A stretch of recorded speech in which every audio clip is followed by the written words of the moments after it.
Добро утро, почитувани слушатели на Радио Лидер. Добре дојдовте во уште едно издание на Утринско еспресо на 98,1 FM. Јас сум Љупчо Златев, а заедно со мене ово утро е Искра Коровешовска.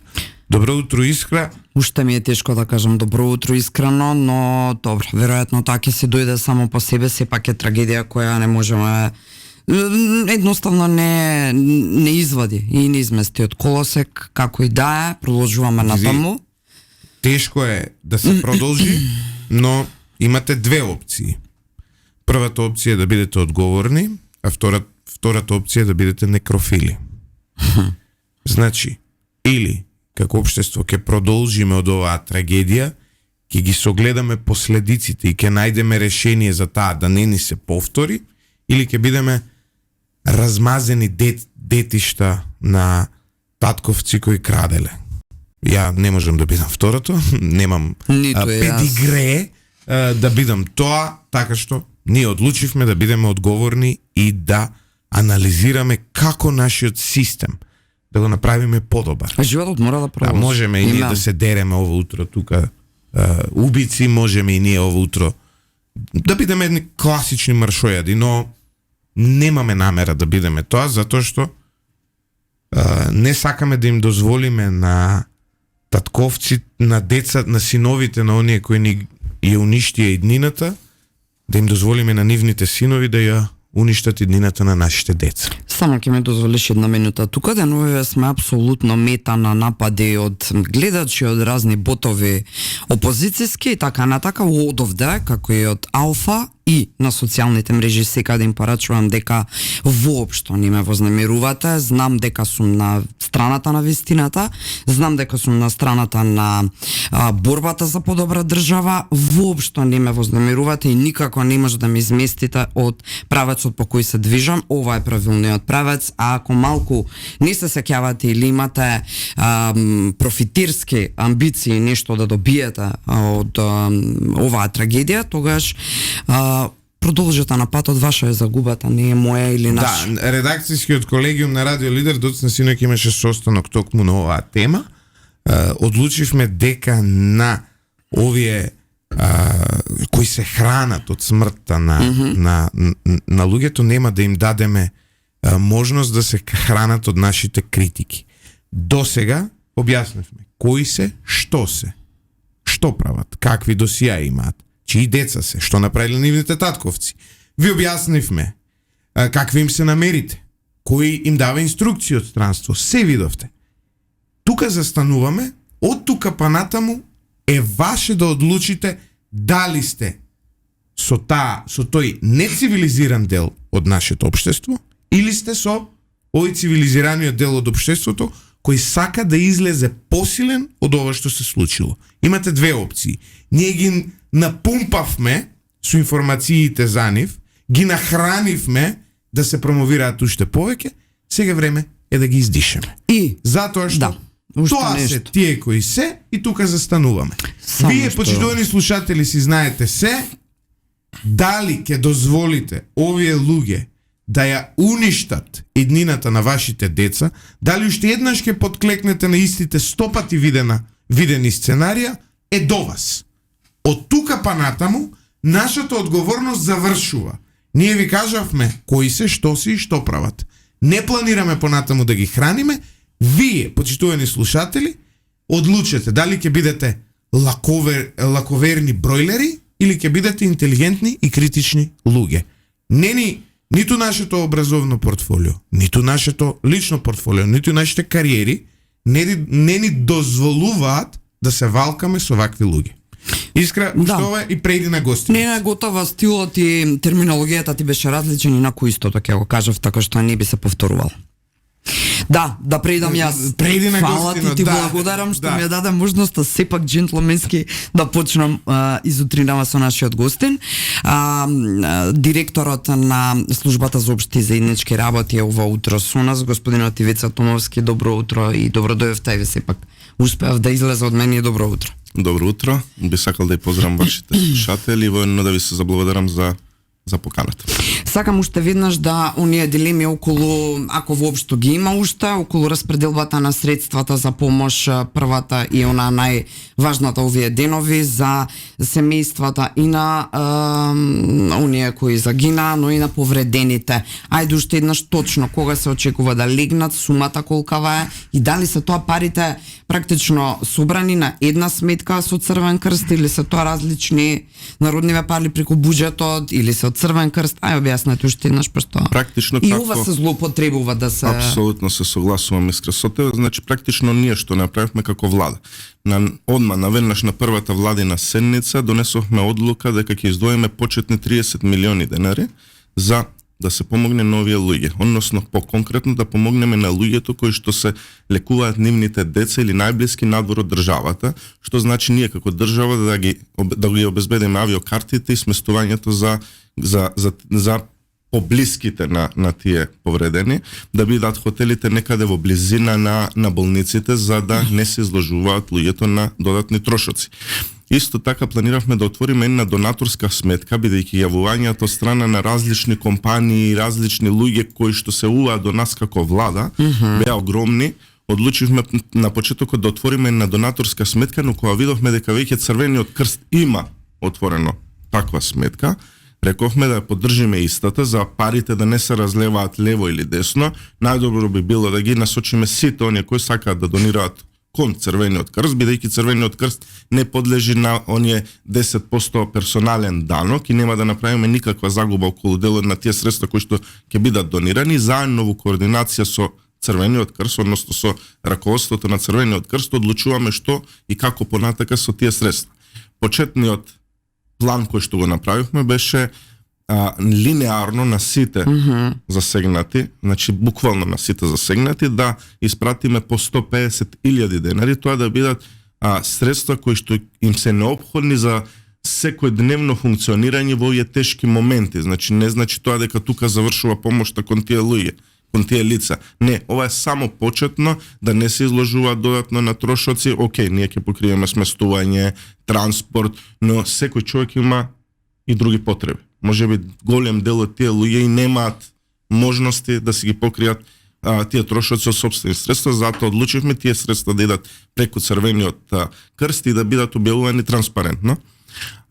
Почнавме од викендот заедно со МНР, Министерство за надворешни работи, преку амбасадите и конзуларните представништва надвор во земјите каде што се сместени овие лица, да ги собираме трансакцијските сметки, а воедно и да добиваме изјава од тие лица дека смееме да ги користиме тие трансакцијски сметки, бидејќи така е по законот за заштита од лични податоци.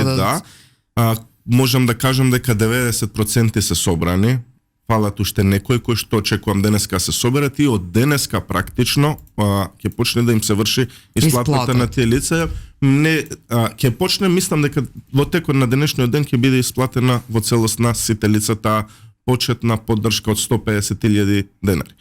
Во иднина, односно во периодот кој што следи, ќе се прават анализи заедно со Министерство за здравство и здравствените работници да кажат на кое лице колку време му е потребно за долекување, рехабилитација, за дополнително да, апсолутно така, за да утврдиме на кое лице колку средства додатно треба да му се доплатат. Бејќи некои лица сега добиле одредена сума, па може би во иднина немаат потреба да добиваат. Значи оваа линеарна сума е за потребите нивни, башка си е дел од покривањето на трошоците. Тука само би ги споменала и една младинска здружувачка енергија, би рекла Сапорт Кочани. Поздрав до дечките, тие ви се претпоставувам исто така од помош и сте си взаемна поддршка. Во координација сме со нив, се слушаме, координираме, се надополнуваме, особено кога ни требаше за собирање на трансакцијските сметки, така да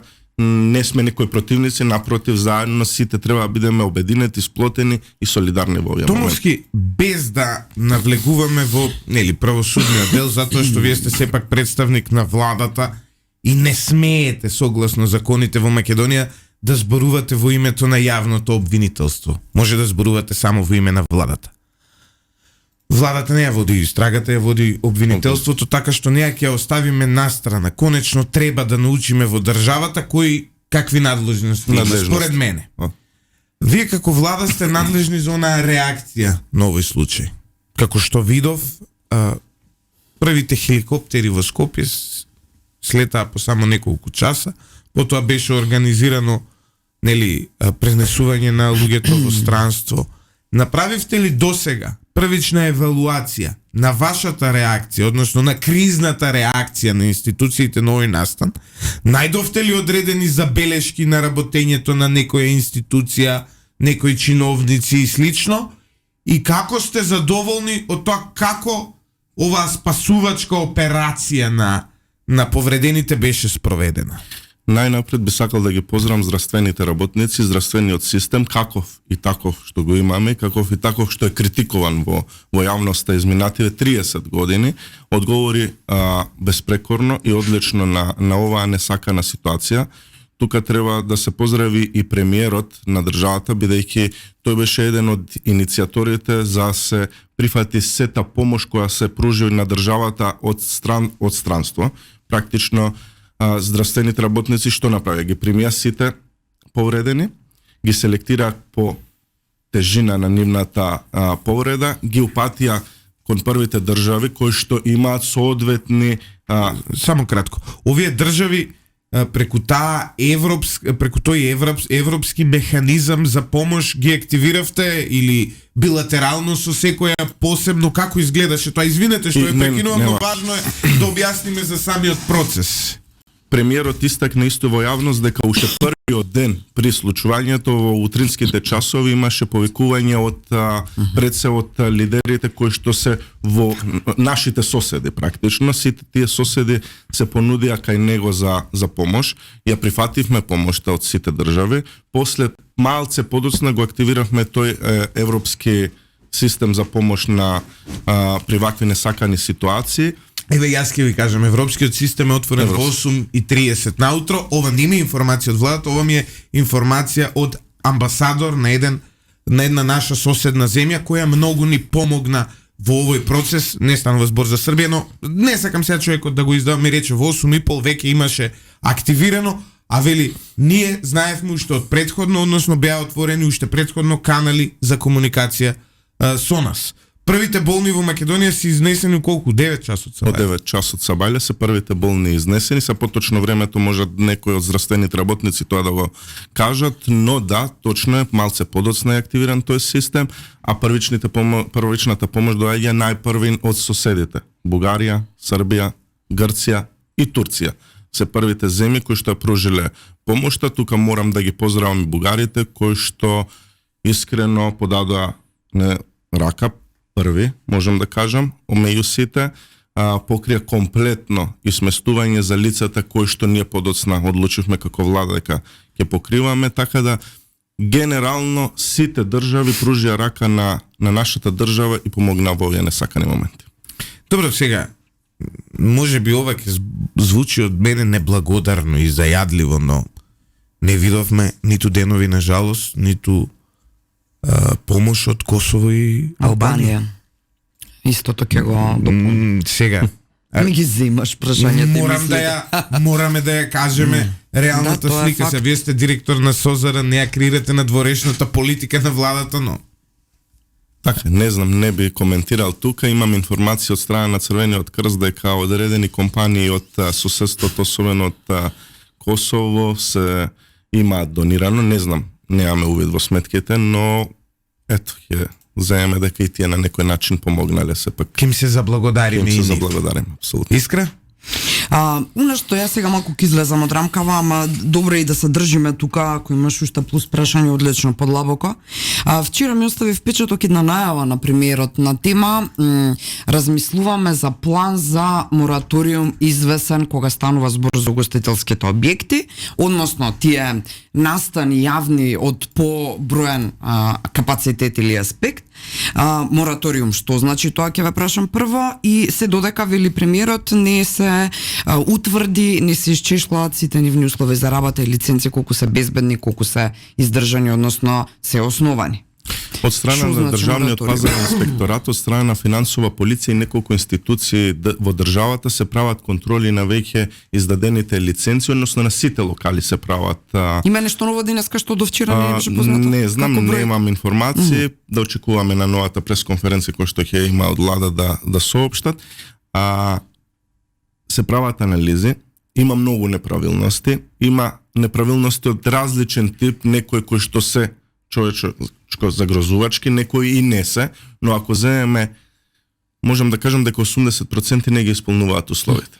И сега, ако постапите правилно по закон, треба буквално сите и да ги затворите. Да, тоа ќе биде удар. Удар ќе биде и врз бизнисот, и економијата, и лицата ќе останат без работа и ќе ни се иселуваат уште помасовно надвор од државата. Она што премиерот го напомена како мораториум, ќе се затворат сите, нема да се пушти можност да работат и да функционираат сите тие објекти додека не ги исполнат минималните технички услови за работа. Оние дискотеки, оние локали кои што ќе ги исполнат тие минимални услови, ќе си понесат соодветна документација до институциите кои што ги издаваат тие лиценци, ќе си добијат соодветна лиценција и ќе може непречено понатака почнат да функционираат. Ќе ви кажам една сторија на еден мој пријател. Нема да го именувам, нема да правиме реклама на дискотеката, не е ни важно. Не, во кој град е, кој и што е. Го нема на листата на тие со лиценци и ја му се јавувам, велам, зошто работите спротивно на законот? Тој вели, не, јас работам целосно согласно со законот. Зошто? Па затоа што на тој датум, 2023 година, ние уредно сме си поднеле барање за издавање на лиценца. Министерството за економија не ни одговорило во законски предвидениот рок и согласно законските правила во Македонија ние смееме да работиме поради молк на администрацијата. Тоа е неодговорна администрација која е корумпирана. Да, и сега вие не може, затоа што одма има еве го овој има, овој нема. И сега вика, не пишувајте, вели за мене мојов пријател, затоа што јас си ги исполнувам сите услови. Тоа што мене системот на време, сум доставил документи. И системот требало да ми каже ова ти исполнуваш, ова не исполнуваш, среди овде, коригирај онде и така натаму. Системот мене не се дрзнал никако да ми одговори. И согласно законот, и тоа е така, вие сте правник, предпоставувам. Економист, добри, двајцата сме економисти, но ги знаеме оние правни делови за молк за администрација. Согласно законите, доколку администрацијата вас не ви одговори во законски предвидениот рок, се смета дека барањето ви е одобрено. Да. Така што пред системот, затоа што он си аплицирал согласно закон, пред системот он има лиценца. Така, го знам и случајот, и знаме за кого говорите, и точно така, и човекот е во право, бидејќи ние имаме корумпиран... Видете, народот протестира против системот. И ние протестираме против системот. Но на друг начин. Ние војуваме со системот. Ова е начинот како ние да го спречиме систем. Не може ние денеска излеземе на протести и да го решиме системот. Не, системот се решава внатрешно. Онака како што почнавме се затвараат најодговорните лица кои што го кршат тој систем, оние кои што примале мито и правеле фалсификати. Предпоставувам дека на истиот тој човек не му е издадена лиценца само за да му се побарат одредени проценти, односно да даде кеш наместо да уплати на државна сметка. Нема да коментираме тоа, но прашањето ми е дали е можно со оваа регулатива која имаме сега, ваква, со регулатор на гилотина. Николовски имаше пресконференција на која кажа дека најголем дел од регулативите, нели вика, били исечени со таа регулатор на гилотина од 2008 година, кој тој ја нарече трагична. Вика, ако не беше тоа, може би и ние како министерство ќе контролиравме и нема да дојде до ова. Но Томовски, дали со оваа законска регулатива, која ние ја имаме во моментов, вие навистина можете да се справите и да донесете ред? Затоа што, кога ќе прочитате еве за самиот локал, тоа е толку испомешано. Кој има одговорност? Па има Министерство за економија, па каква била улогата на општината, па што правел каква била МВР, па имало ли дозвола, па немало ли дозвола, па ако било кабаре не давала општината дозвола, ако било ресторан давало општината дозвола. Тоа е таму толку испомешано во тој закон, што јас кога го седнав да го анализирам, првото што помислив е дека може би намерно е направено вака, за некој да може да гледа вака, а може да гледа и вака.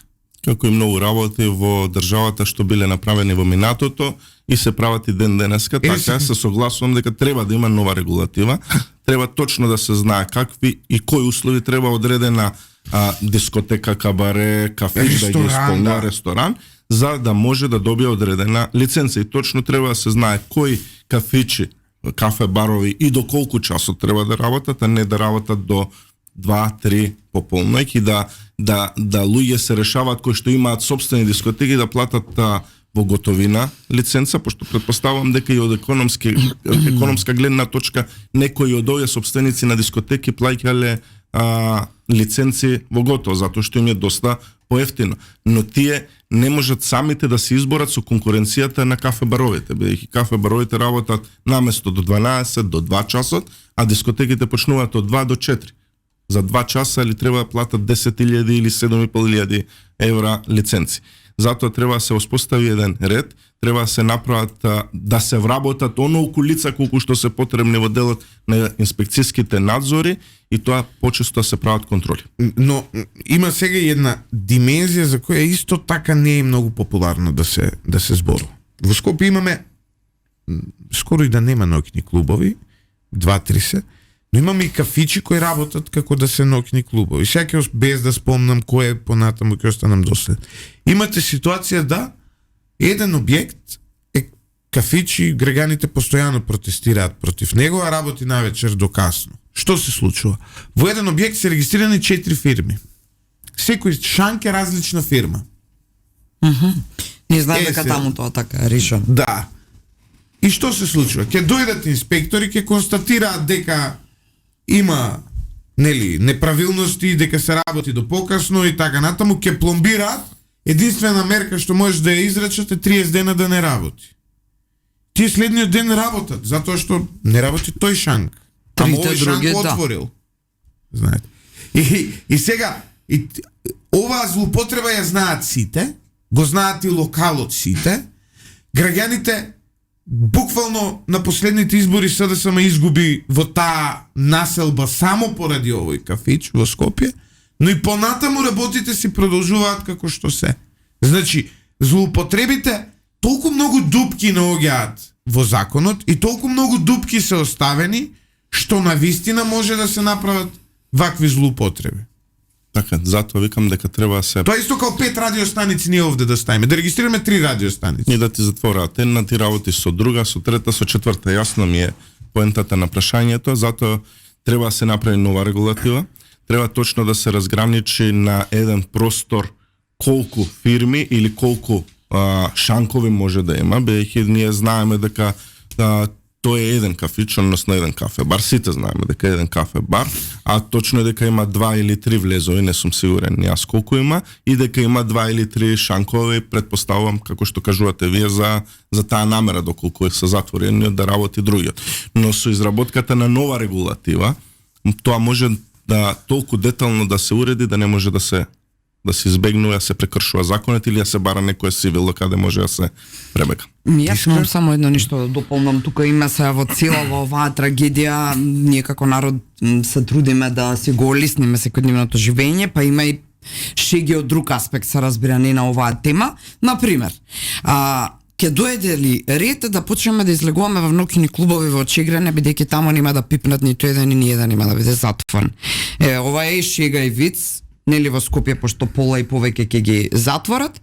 Што е со овој другиот дел? Дали меѓу оние за кои се утврдило дека лиценците не им се основани минимум услови технички не исполнуваат, има и од тој дел на Македонија? Апсолутно нема да биде така. Тоа го докажавме на дело во други делови на функционирање на државата. Се позатворија сите криминални банди, почнувајќи од луѓето кои што потекнуваат од албанска страна, па после имаше и апсени од кои што се од македонска страна. Во криминалот има многу соживот. Мора да прикажеме дека во криминалот не постојат меѓуетнички тензии, те постојат во политиката. Во криминалот има една солидарност, меѓусебна соработка и братство помеѓу македонците.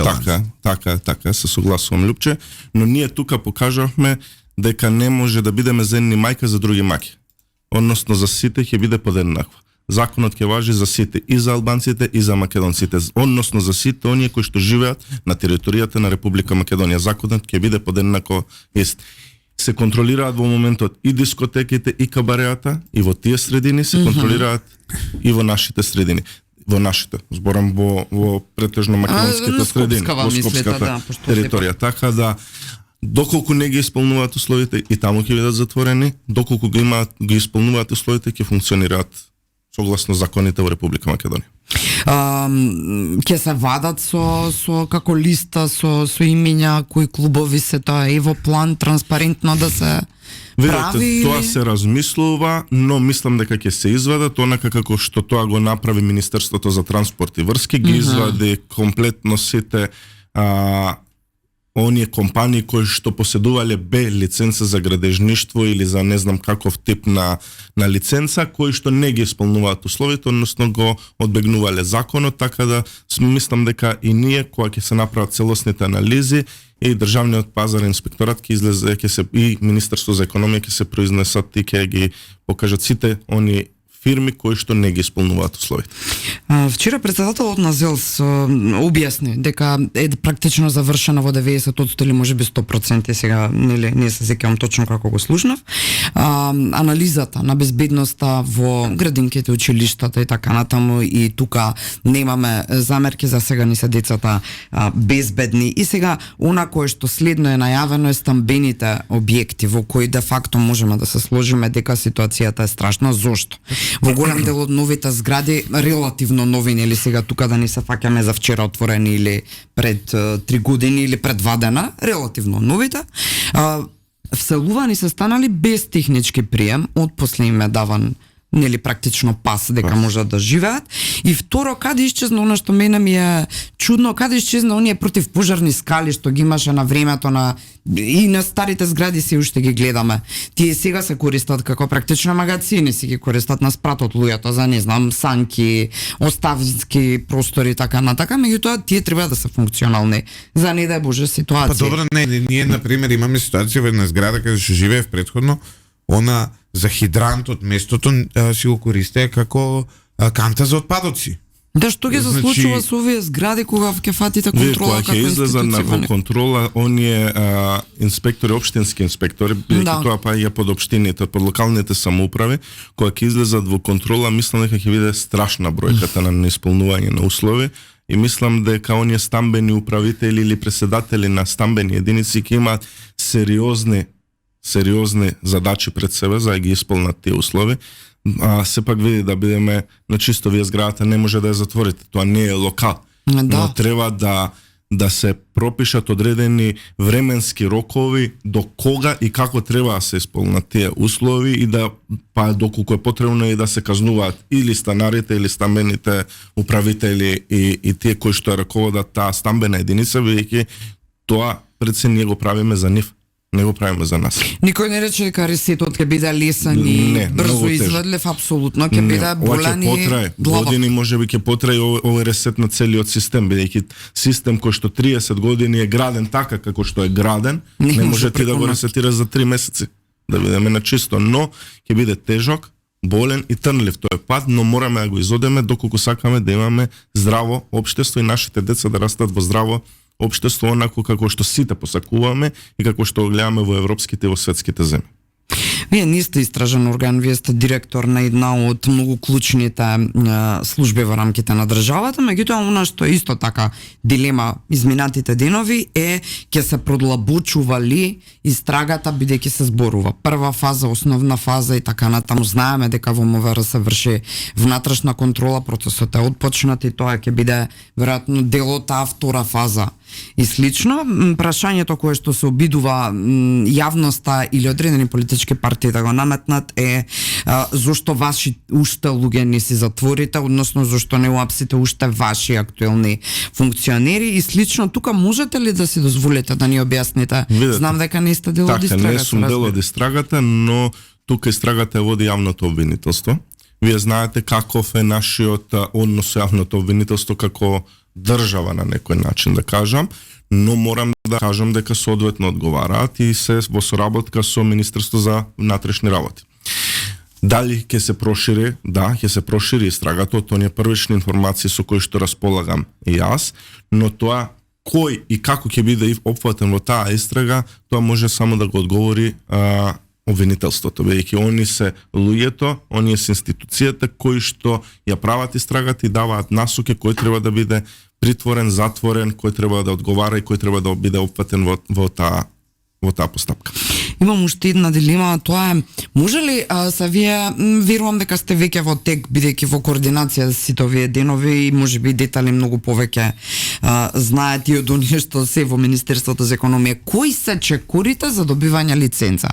Значи пешки, може ли да ни објасните ако имате подетално може би не можам да ги објаснам чекорите, но од она што го слушам во јавности, што сме во координација со Министерството, треба да исполнувате минимално технички услови, треба да се знае таму колкава треба да биде квадратурата на објектот, ако биде под, односно до 350. Да, но тоа го одредуваат со елаборат приватни фирми. И тука доаѓаме до тој проблем. И уапсен е тој што го дал тој елаборат, но благодарение на регулаторната гилотина, сега таа улога имаат приватни фирми кои изготвуваат елаборати. И ние гледаме дека тие елаборати се во суштина лажни. Лажни, фалсификати. Ние не сме единствена земја во светот со таква појава, каде што приватни фирми го прават тоа, но суштината е, досега никој не одговарал за ваков лажен елаборат. И дали сега ќе следува една општа постапка во која што сите што издале вака, затоа што тие кои не исполнувале услови сега, тие сите ќе затворат, ама и на сите тие некој им дал елаборат. Ќе одговараат ли оние кои ги дале елаборат? Апсолутно дека ќе одговараат. Очекуваме да одговараат како ние политичарите и државните функционери, така и јавноста очекува некаква одговорност. Затоа се тера и се води ова истраги, оваа постапка за да има некаква одговорност. И оние компании приватни кои што наплаќаат воено за таа услуга од сопствениците во случајов на дискотеките или кабареата, знаат дека подлежат на некаква одговорност. Со нивното лажно давање на некаков елаборат, тој знае дека подлежи на некаква одговорност и дека ќе одговара. На нотар дека тоа се подморална, кривична и материјална одговорност подпишуваат. Тие досега изјави, бидејќи можеби никогаш во минатото не биле активирани, си ги подпишувале онака лаички без да ги прочитаат, но од овој момент јас сум сигурен дека сите кои што учествуваат во општеството и даваат некакви податоци, некакви елаборати, лиценци или соодветна документација, многу ќе бидат предпазливи во иднина дали и на кој начин ќе ги издаваат. И сега има уште една, не знам дали имаме време за пауза. Уште едно прашање, па ќе одиме со паузи. Ајде, супер. Што е прашањето? Во целава оваа трагедија, уште еднаш излезе на виделина фактот дека таа така наречена или популарно наречена или вистински наречена, како и да е терминолошки, тоа е тоа, интероперабилност, беше се покажа како не е нефункционална, како непостоечка. Исто така е факт дека дигитализацијата која се најавувате како влада со стратегија за IT, комуникација, со цел еден концепт како тоа ќе се спроведе, многу ќе може, верувам, да помогне, но еве дури да се централизира на база на дигитализација оваа интероперабилност меѓу институциите. Значи тој началник требал да пријави кај друг, кај трет, па за да тоа нели брзо се процесуира и за да се спречат вакви катастрофи во иднина. Меѓутоа, еве дури да постои тој систем совршено дигитализиран и брз, да речеме, што со менталниот склоп, односно која е гаранцијата дека еве нема да ни се повторува чекај партитократија, нели, да постои, чека ова е наша и да нема да го пријавиме, дај ќе замежиме овој пат, ајде вториот пат ќе му пуштиме пријава или да видиме што ќе ни даде, како ќе не купи едноставно на некој начин. Како тој дел, дали дигитализацијава ќе ни го реши тој дел? Ако овој немил настан, не ни е показател и правец дека нешто треба да менуваме и самите од себе, дека не треба да ги прескокнуваме процедурите и постапките, дека не треба да бараме врски и пријатели за добивање на одредени лиценци или да бараме врски и пријатели за да отидеме на некој здравствен преглед или било што. Ако овој немил настан не ни биде тој показател, значи ние едноставно не заслужуваме да имаме држава. Прво, ние треба самите од себе, како поединци, да почнеме да се менуваме, да се менуваме мајндсетот, па после тоа институциите треба одговорно и трезвено да работат и да постапуваат согласно закон и да не прифаќаат ниту едно преку ред помагање на одредени лица и луѓе кои што можат да влијаат врз постапките. Како што кажавте, дали политички или не знам кој друг начин. Првенствено самите се променува, па после тоа партиите, политиката да ги повлечат прстите и рацете од администрацијата. Да, така е, тоа е исто како на микрониво. Ова е сериозно сериозно ветување од страна на ВМРО ДПМН е ветување кое доколку не го исполните може да биде фатално за вас. Затоа што во Македонија досега многумина ветувале професионализација на администрацијата, ама никој не успеал да не им удоволи на своите партиски војници. Јас ве убедувам дека ќе биде различно од досега. Не сме сите исти, многу сме поразлични, многу ни е друг начинот на функционирање за разлика од другите. Прекраток е периодот за тоа да се увиди во јавноста. Ние сме власт само 9 или 9,5 месеци, уште ги немаме дофатено конците, можам да кажам, во институциите, затоа што институциите ги начекавме такви какви што ги начекавме во општ хаос. А зошто не менувате?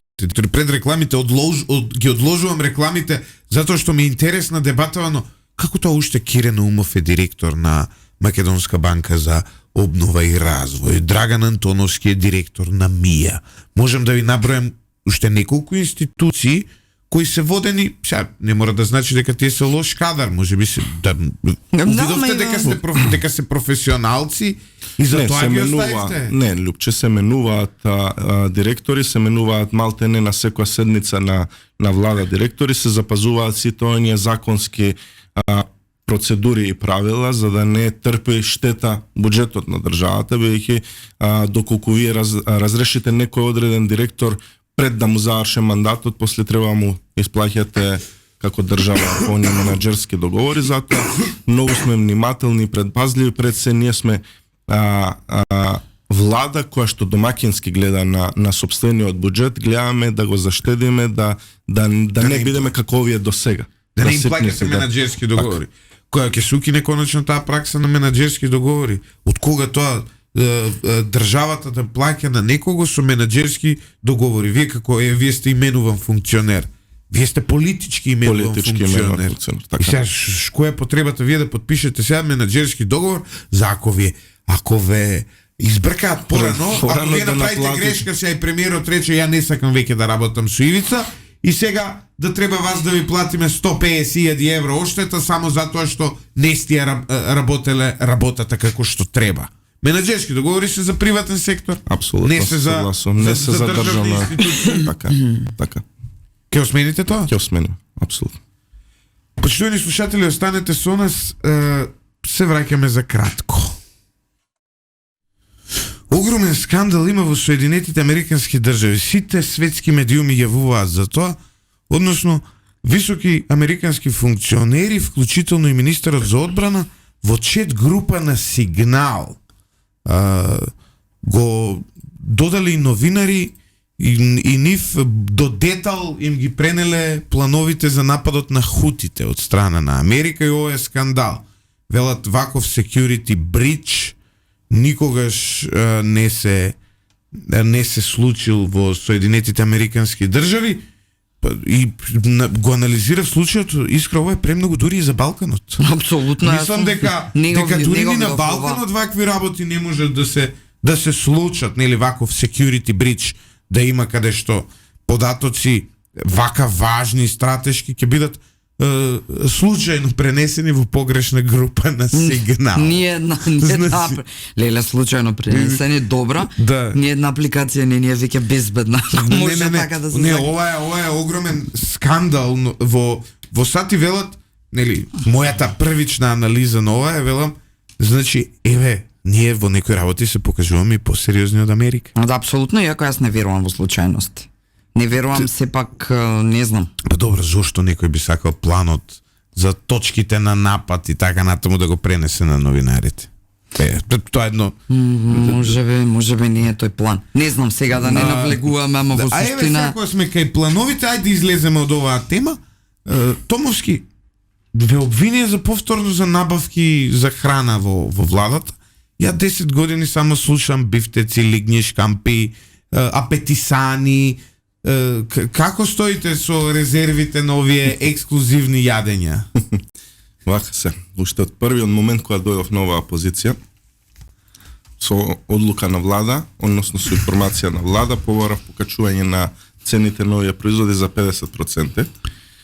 Но морам да напоменам дека овие услуги и оваа храна не ја користат само функционери кои што воедно си ги плаќаат услугите према службата за општи заеднички работи, ги користат и административните работници во влада, административни работници во собрание и пратениците, и преседателот на држава и администрацијата на преседателот на држава, апсолутно секој користи овие услуги и ги плаќаат према службата за општи заеднички работи и ние на некој начин профитираме. Заработуваме од наплатата и продавањето на овие услуги. Бифтек нема повеќе оној бифтек. Можам да кажам 2022 бифтекот беше 210 денари, сега бифтекот е 750, ако не се лажам, што е прифатлива цена за вакви ресторани, кои што не се ресторани на луксузно место на улица Македонија, де Бармало или слично. Туку се на такви места може да најдете бифтек. Да. Не дека сум голем обожавател. Апсолутно. Ние во Македонија немаме традиција на јадење бифтек. Ние правевме, како се викаш тоа, компир манџа. Јанија, да. Ние ова бифтек ни е нешто ново донесено од запад. Ја прв пат бифтек на 20 некоја година пробав. Кога објавуваме набавка на продукти кои што ни се потребни за непречено функционирање на овие ресторани, ние ги наведуваме апсолутно, буквално сите производи кои што постојат на пазар. Но тоа не значи дека ние ги набавуваме сите. Перки од ајкула нема тие. Да. Тоа апсолутно морски плодови нема. Зборам за овие што излегува папаја, ананас, банана и слично. Да, ние ги наведуваме сите во тендерот, но никогаш и ниту еден тендер, и не само ние, него години уназад се набавувале. Сега да ми кажете дека Бојан Маричич не јадел бифтеци? Не, јадел и то многу јадел бифтеци, мислам дека најмногу бифтеци има. Не јадел во државни ресторани? Во државни ресторани. И во државни и во приватни. Но тоа е некоја друга тема. Ама папаја такви работи? Секој тендер на службата бил искористен имал 70% искористено. Зашто? Затоа што папаја никогаш не се набавила. Договорот завршил од 12 месеци и ви објавувате практично нов тендер и ги набавувате само оние производи кои што ви се неопходни и зашто ние треба да ги имаме сите овие производи на лагер, односно на повик кога ни се потребни, затоа што во државата доаѓаат странски делегации од различни држави од светот. Ги пречекуваме во клубот на пратеници, општо познат клуб на пратеници, клуб на органите на државната управа, каде што практично организираме ручеци вечери и парите на некој начин се вртат тука во државните институции и ти, доколку некој од овие светски и познати лидери кои што доаѓа на одреден ручек или вечера ви побараат специфична храна, ви мора да ги обслужите. Тоа не е луксус ако некој ви побара. Вие мора да му пружите она што ќе ви го побара тој одреден функционер кој што е надвор од државата. Можам да кажам дека од нашите досегашни функционери ниту еден и никогаш не били искористени такви производи. Добро се. Мене ми кажувале дека тој ресторан во клубот на пратеници, дека храната не е баш многу добра. Со странци што сум разговарал, имаше сега некоја делегација. Сигурно било пред година дена. Па кога беа овие американциве тука пред изборите, како беше и поседен ми се јави кај да идеме на ручек, не ми се свига, вика, храната у клуб на... Ја подобривте? Многу ја подобривме, тоа може да ги прашате и вработените во собрание и пратениците. Може треба и една собир за новинарите, па малку и ние да дегустираме тие сега. Немаме ние толку со папаја, такви работи не ни се многу омилени. Еве има коментар, море 600 килограми банани се набавени, исто така полатон јатке ореви. Дома тие носите се од тие банани? пропишани за набавување, но не се набавени. А не сте ги повлекли, значи Не станува се збор повлечени, апсолутно. Вие мора да предвидите дека можеби во една година ќе се потрошат 600 килограми банани. Но не значи тоа дека се потрошиле. Добро е тоа да се објасни. Да, и јатките се користат за правење на одредени торти, колачи, не се користат тие како апетисани во просториите, односно кабинетите на министрите или функционерите. Никаде такви јатки не може да најдете. Може да најдете во одреден момент кога пак ќе кажам ви дојде некоја делегација и ви побара треба да имате на маса тоа и тоа. И вие мора да го имате и да го обезбедите за Искра, тие. сега јас, затоа што сум парцијално прилепчанец по потекло некакво, можам да го кажам ова без да биде сватено како наврда, но види, доколку владата се префрли во прилеп 600 кила банани ќе бидат ништо. Да се насмееме, нели, малку во овие тешки моменти. Да, има и уште една информација која дојде до мене, дека практично кога де факто стигнуваа, да речеме, во влада одредени, не знам, пакети сирење, кашкавали, така натака, дека луѓе, одредени функционери, си ги полнат гепеците.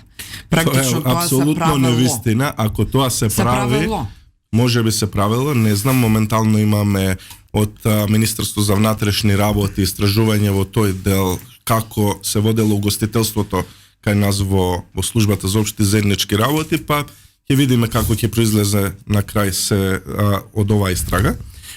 Сега во овие моменти можам да кажам наодговорно дека нема такво нешто. Доколку би имало такво нешто, јас би бил одговорната личност, јас би одговарал не само пред јавност, односно пред сите надлежни институции, не би се дозволил во животот јас да одговарам, а некој функционер да си ги пуни гепеците. Значи тоа е апсолутно лага и невистина.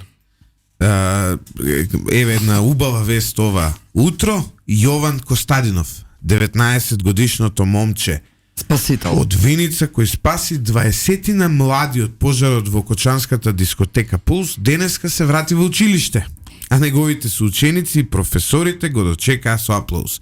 Солзи ми навираат од оваа снимка. Тој е вистински херој, велат, затоа што се вратил и спасил над 20 луѓе.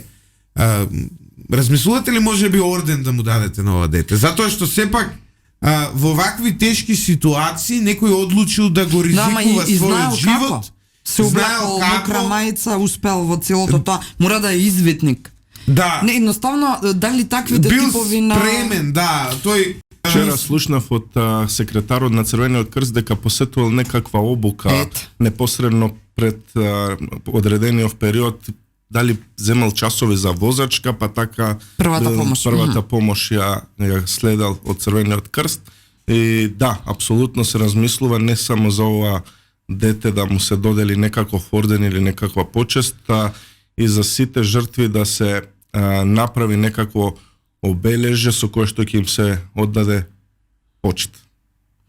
Да, а дали се размислува ваков тип на обуки да станат задолжителни, да речеме, не само за оние кои полагаат се задолжителни, но сега кога полагаме за кола ни ги даваат туку така. Како и многу други работи, како лиценците што се добиваат и како ред други работи што се добиваат во државава, така и овие полагања према Црвениот крст кои што се задолжителни се добиваат така подрака. Затоа рековме преска дека прво ние треба мајндсетот да си го промениме, па после не сакам да зборувам сега погрешно, да не грешам пред Бога. Ама какви луѓе имаат добиено лекарско уверение за управување со моторно возило? Значи луѓе кои ќе видите, вие знаете, значи ја пак ќе кажам, сите треба да бидеме инклузивно општество на луѓето со попреченост, да им се овозможат прекрасни услови, еднакви услови, да не се чувствуваат дискриминирани, да не се чувствуваат и различни. Ама не се тие проблемот. Но не може да управуваат моторни возила. Согласувам со тебе, Лјупче, и треба тука малце поригорозно да се гледа и да се следи состојбата, односно да се следи точно кој како добива лекарско, кој како ги добива сите овие полагање и тестирање, дали ги поминува сите процедури или па со врски и пријатели добива положени испити на некој начин.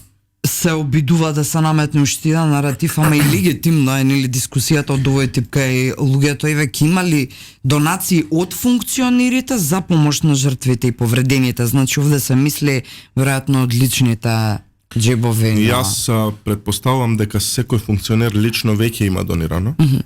Прочитав дека некаде и пратениците веќе собирале одредени донации. Можам јас да кажам лично за мене дека јас сум донирал, но тоа не сакам да го истакнувам во јавност, бидејќи тоа не е фалба. Донирам затоа што сакам да донирам и тоа не треба да излегува дека ние се фалиме. Може би треба да се размисли колективно, да се донеси некаква препорака на влада сите функционери да се откажат од дел од средствата, од личната плата или не знам како тоа да се формулира. Тоа би се јава со донирањево, сега ќе ви дам забелешки како политичка опција, слободно. Ама да не го забораваме тука само и делов донацијата на Заев. Дали е на вистина 150.000 денари, извината вака што... Значи, не важно и за Заев, и за актуелните функционери, и за сите други. Што ли се 150.000 во ситуација во која што ние имаме државен буџет кој може да го покрие се ова, и имаме, и очигледно имаме, и со овие пари исплатени за семејствата, и со овие нели брзи реакции така натаму, не сме ние без пари. Која е потребата сега сите да прават пиар дека донираат? Ви се извинувам вака. Значи, како сакате сватете ми, државава има пари ова да го реши. Има, се согласувам, но и сега за некој пиар да си прави не може да исклучите солидарноста на луѓето. Тоа е солидарност на секој човек поединечно. Некој чувствува потреба да се пофали, некој чувствува потреба воопшто да не се знае. И тоа е неважно сега, се сложувам. И тие средства и тие донации, зашто ние ги поддржуваме да бидат канализирани на едно место, за да знаеме како понатака ќе се движат истите. Да не испадне некој на крајот да профитира на грбот на овие настрадани луѓе. Да не испадне некој да направи уште еден прекршок во целиот овој процес. Затоа ние како држава ја поддржавме сметката на Црвениот крст, каде што сметаме дека овие средства ќе бидат канализирани на една сметка и од тука заедно Црвениот крст со државата, со владата ќе одлучат како и на кој начин да се поделат тие средства. Искрена кратка вест за во 11:30 часот во просториите на СДСМ за овие теми најави пресконференција Јон Фрчковски, син на Љубомир Данилов Фрчковски. Вчера видовме уште еден син. Се очекуваат со свое јавување синот на Лазо Колишевски, Благој Попов, синот на Мито Хаджи Василев, не може правнукот на Мито Хаджи Василев, Јасмин, синот на кој ни фала? Бранко Црвенковски. Има многу синови ова. За жал се будат оние личности кои што нивните родители, нивните блиски биле креатори на овој трул систем. Па може би тие се тие кои го решат, они го гледале системот. Не може Лјупче да го реши некој кој што го градел овој систем. Може да го реши некој кој што бил надвор од овој систем и сака реално да добие систем онаков како што имаат сите европски држави. Да, но знаете како некако како тоа цело време за систем зборуваат? Системот. Не баре системот е некоја абстрактна именка и некаков монструозен апаратус надвор од нас, од луѓето. Знаете, на крајот од денот сите ние сме дел од овој систем и со нашето однесување придонесуваме на еден или на друг начин во негово градење така, или во негово урнесување. Еве, истиот систем беше и за ласкарци, истиот систем беше и за модуларната, ама овие личности не ги видовме да протестираат. Не има разлика, во модуларната болница беше директно државата одговорна, а овде е одговорен локален кабадахија кој државата не го исконтролира. Да, ама овие личности и синови не ги видовме на протести да протестираат против системот и да бараат оставка на цела влада вчера пред влада. И истовремено мора да се нагласи дека тогаш младина или не младина или како и да е на ВМРО ДПМН во тоа време како опозиција не крена галама и не профитира на грбот на загинатите. Која е потребата да не бидете мршојади? Зарем вас не ви се јадат лешови? Не се јадат, апсолутно. Ние значи ние треба да помогнеме во тој период и кога се работи и да си најголема опозиција. Ти треба да ја даваш поддршка на опозиција на власта во тие моменти. Ние ги критикувавме во тој период само затоа што има нула уапсени, нула приведени, нула одговорност. Таа е нашата критика према нив. Дали можевме да организираме протести? Да, можевме да организираме и да бидат многу помасовни, но тоа ќе беше на грбот на некои жртви, како они што го правеат тоа од синоќ. За жал. Добро, тука зборуваме за разликата, нели, цивилизација наспроти варваризам, човештво наспроти... Има коментари за Фрчковски кој излезе во јавноста на одреден медиум, тука сега можеме до утре да дискутираме и да не напаѓаат нас новинарите, но сепак стојам како лично, како интегритет и како професионалец за тоа дека одредени личности не може да анализираат, немаат право, немаат кредибилитет, немаат никаква морална, политичка стручност. Но Фрчковски е татко на овој систем. Тоа е таткото на овој систем. И сега тој ќе протестира и ќе го критикува тој систем. Виновни се и медиумите кои сепак му даваат. Го пренесуваме, така. Јавност, апсолутно согласувам. Тука треба и ние да си погледнеме во себе како медиуми и новинари, од кого очекуваме дека треба да даде издржана анализа или експертиза во дадена ситуација, и да носи одлуки, односно да сугерира какви треба да бидат одлуките. Мислам дека завршуваме, Лјупче, или сме 10 за 10 веќе. Не, што туку моите извори ми дадоа дека еден од организаторите на овие настани во 2024 година има и кривична пријава за учество во тепачка. Вчера го обработувавме, денеска нема да им удостоиме затоа што не сакаме да ги храниме со нашата критика. Се може да видите, се може да цените сами, ќе си иземеме, како што кажав на почетокот, еве ќе кажам и на самиот старт, ќе си иземеме за да не ги храниме.